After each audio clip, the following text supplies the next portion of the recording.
वजीर आजम नरेंद्र मोदी ने vibrant Gujarat summit का इफ्तिताह किया है, जिसके चीफ गेस्ट यूएई के प्रेसिडेंट मोहम्मद बिन जायद अल नहयान हैं। हिंदुस्तान और यूनाइटेड अरब अमीरात के रिश्ते मजबूत होते जा रहे हैं। वजीर आजम नरेंद्र मोदी और यूएई के प्रेसिडेंट मोहम्मद बिन जायद अल नहयान के बीच अहमदाबाद में मुलाकात हुई है, जिसमें दोनों मुल्क के बीच कई अहम समझौते हुए। पीएम मोदी और अल नहयान के बीच 7 महीने से भी कम वक्त में ये चौथी मुलाकात थी।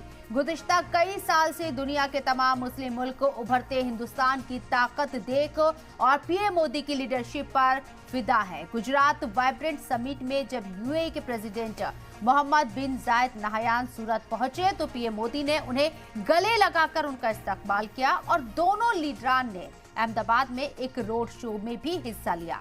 आज की बड़ी बहस में आज बात इसी पर करेंगे कि हिंदुस्तान और यूएई के बढ़ते मजबूत रिश्तों पर।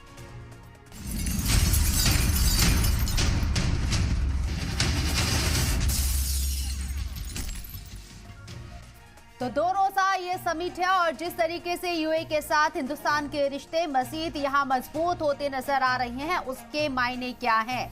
क्या ये जो लीडरशिप हमें नजर आ रही है ये सिर्फ सरमायाकारी तक ही महदूद है या इसके पीछे की इनसाइड स्टोरी कुछ और है? इसे भी हम समझने की कोशिश करेंगे। लेकिन फिलहाल आपको बता दें कि वाइब्रेंट गुजरात ग्लोबल समिट का ये 10वां एडिशन है, जिसका आगाज आज से हो रहा है। और कल हमने देखा था कि जिस तरीके से वजीर आजम नरेंद्र मोदी ने वालेहाना तौर पर यहाँ किस तरीके से यूएई के सदर का इस्तकबाल किया था, एयरपोर्ट पर पहुंचकर उन्हें गले लगाया और 3 किलोमीटर एक लंबा रोड शो दोनों लीडर ने साथ में किया।